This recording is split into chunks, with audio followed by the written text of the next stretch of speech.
en la Facultad de Derecho de la Universidad de Buenos Aires, fue subdirector del Departamento de Derecho de la Facultad de Ciencias Económicas de la UBA, coordinador del Centro Regional Norte de la Facultad de Ciencias Económicas también de la UBA y profesor adjunto de Historia Constitucional Argentina en la Facultad de Derecho de la Universidad de San Isidro. Es autor del Manual de Derecho Constitucional, que ha llevado 6 ediciones. Hoy lo recibimos como siempre, con un poco de humor, con la canción La Ley y la Trampa del chaqueño Palavich. Fontevecchia lo saluda.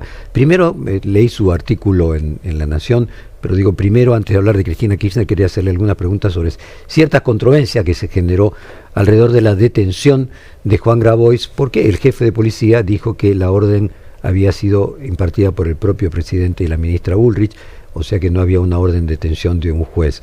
Y hay discusiones sobre es constitucional que se detenga un dirigente político por orden de un presidente y no de un juez. Entiendo que en flagrancia se puede detener a cualquiera sin orden de un juez, así que me gustaría su opinión. ¿Qué tal, Jorge? Buen día. Sí, efectivamente.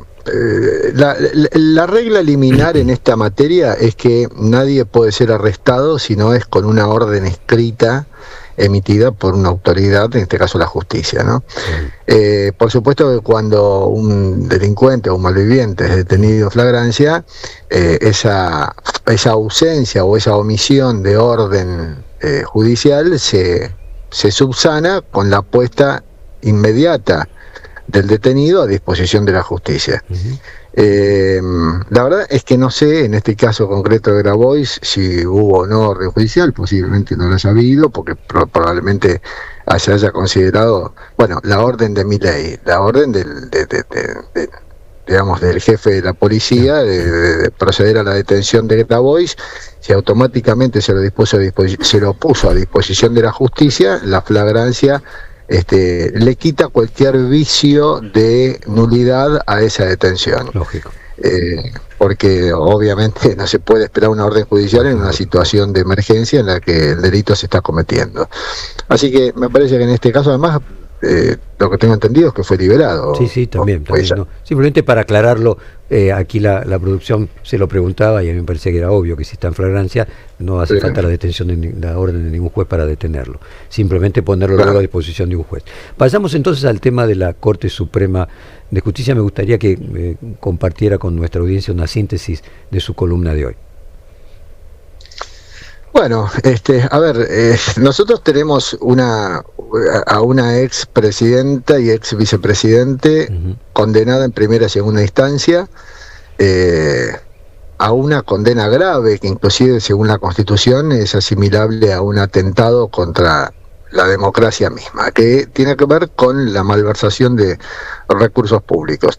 Esa condena en primera y segunda instancia no le inhabilita, según la ley, a ser candidata a ocupar un cargo público. ¿Por qué? Porque en la Argentina, para estar inhabilitado, se necesita tener una condena firme. Esto a nivel nacional. A nivel provincial, cada provincia hace lo suyo, puede haber provincias con ficha limpia, otras no. Mendoza, por ejemplo, tiene ficha limpia. En Mendoza no se puede ser candidato sino con una condena ratificada en primera y segunda instancia, aunque no esté firme. No es el caso de la provincia de Buenos Aires, legislatura a la que ella aspiraba o aspira todavía a integrar. Por lo tanto, una sanción de una ley de ficha limpia, que era una de las dos espadas de Damocles que pendían sobre la cabeza de Cristina, la sanción de ficha limpia la hubiera inhabilitado para estar en el Congreso de la Nación. La otra espada que tenía por allí era la Corte. Bueno, esas causas, esas condenas que tienen primera y segunda instancia confirmadas, ese doble conforme, no la inhabilita, pero la Corte la podría inhabilitar dejando firme esa sentencia. Entonces, ahora el tema es cuándo la Corte se aboca a la tarea de resolver la cuestión Cristina Fernández. Bueno, todo parecía indicar que ella iba a tener la posibilidad de presentarse como candidata, porque la Corte en años electorales no se mete en este tipo de cosas, prefiere que estas cuestiones las resuelva la política, etcétera, etcétera. Desde que la Corte la semana pasada o la anterior rechazó la recusación que Cristina Fernández hizo de uno de los 3 jueces de la Corte, yo dije, bueno, parece que la Corte pone en marcha el móvil. Parece entonces que que se va a pronunciar. Bueno, después el periodismo empezó a batir esta información de que era inminente. Hoy mismo ya se habla de una inminencia, que esta tarde o mañana la Corte se podría pronunciar. Bueno, son especulaciones, no lo sabemos, pero hay una realidad. Un pronunciamiento de la Corte ratificando la sentencia de Cristina Fernández, bueno, estaría poniendo un poco de claridad sobre su situación. Es corrupta, es delincuente, ha malversado fondos públicos o no lo ha hecho. Esto la sociedad necesita una definición. A mí me parece que es momento, aunque sea un año electoral, es momento de pronunciarse al respecto. Y si después, y si la Corte se pronuncia después de la elección, y bueno, será la legislatura de la Cámara de Diputados del Congreso de la provincia la que tenga que o echarla o desaforarla. Pero más allá de todo, si la Corte ahora inhabilita a Cristina Fernández, que en el caso de la Corte la inhabilitaría para todo tipo de jurisdicción, no solamente la nacional, y va a aparecer seguramente la teoría del lawfare, la teoría de la proscripción, la teoría de la persecución, que es propio del relato que los Kirchner montaron durante tanto tiempo desde que Cristina está siendo investigada. Bueno, eso va a ser inevitable, pero es bandería política exclusivamente. ¿Cuál es su visión? ¿Está bien juzgada? La discusión está respecto de que el presidente no es quien autoriza directamente una obra pública, le resulta una coartada sustentable. Ahora le pido algo del orden de la convicción, dado de que podríamos decir que es media biblioteca para un lado y media para el otro.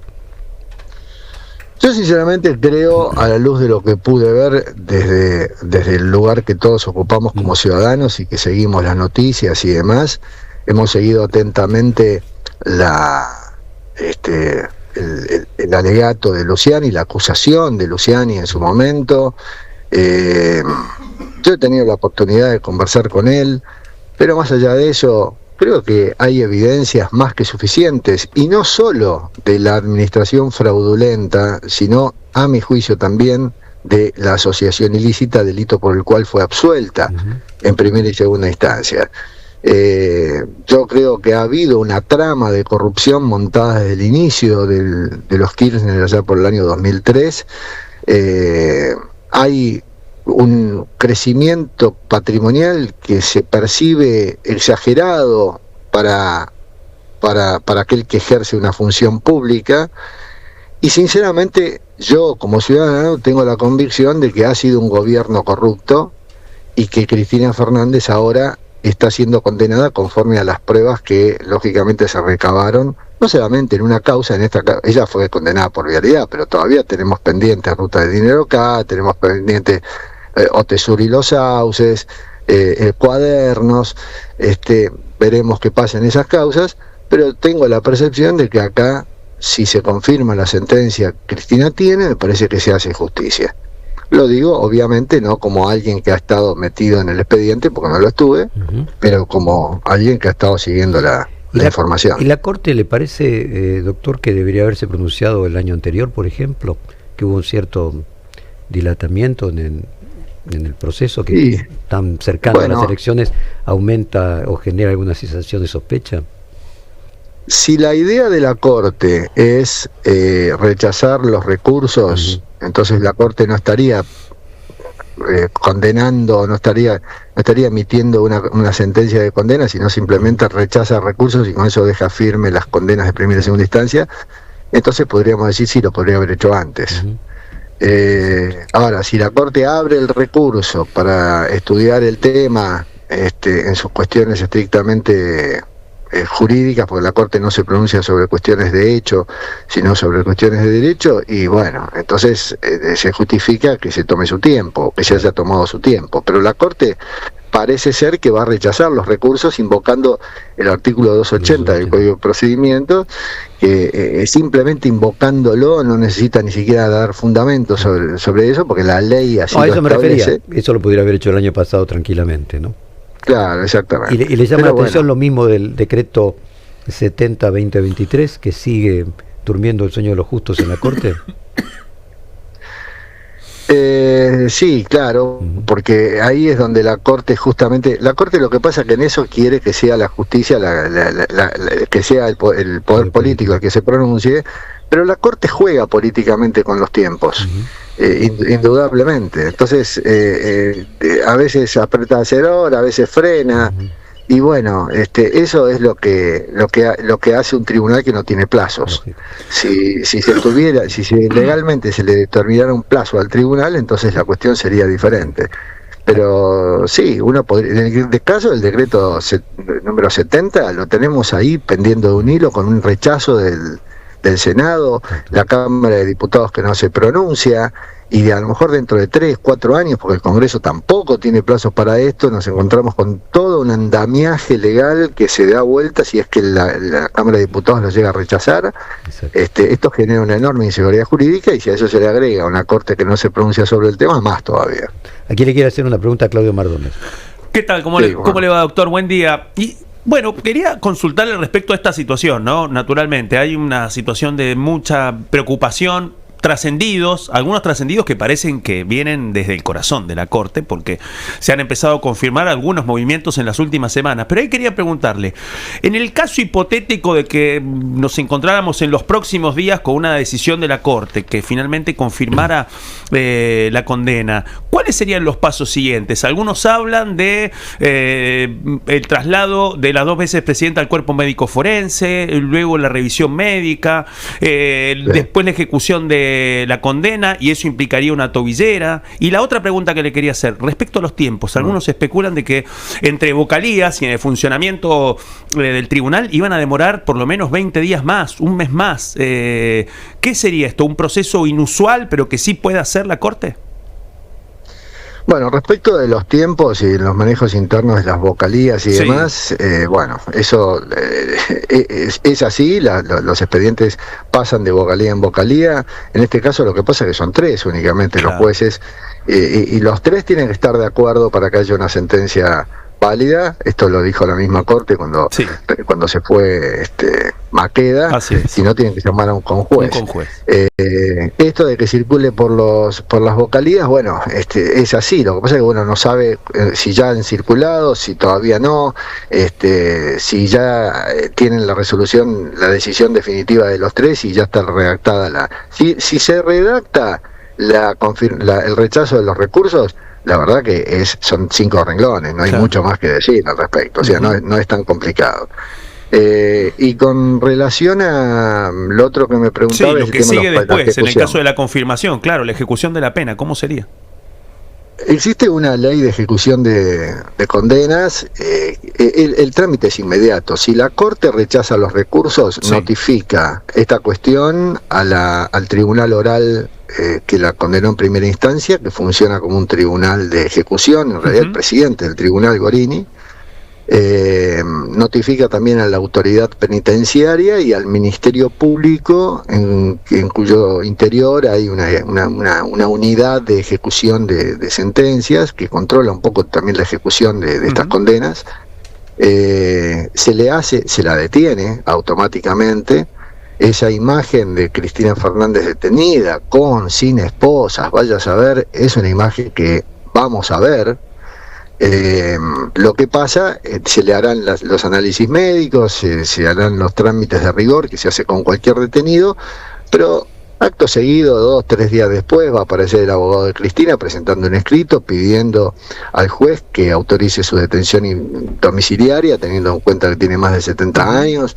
Eso está previsto en la ley de ejecución de penas, y Cristina Fernández elegirá el domicilio, se le instalará un dispositivo electrónico, no sé si tobillera o algún otro, y se controlará que ella haga efectivamente su detención domiciliaria. Pero esto no demora, esto sí se hace inmediatamente una vez que la Corte se pronuncie. Me imagino de cualquier forma esos 2 días van a ser muy llamativos, ¿no? Esos 2 días, frente al lugar que sea, van a ser muy llamativos. Doctor, le agradecemos mucho, le mandamos un abrazo, lo despedimos con la misma canción de La Ley y la Trampa y nos mantenemos en contacto como siempre. Muy gentil. Bueno, muchas gracias, un abrazo. Acabamos de hablar con el constitucionalista Félix Lonigro y seguimos, Elizabeth, ¿con cuál tema?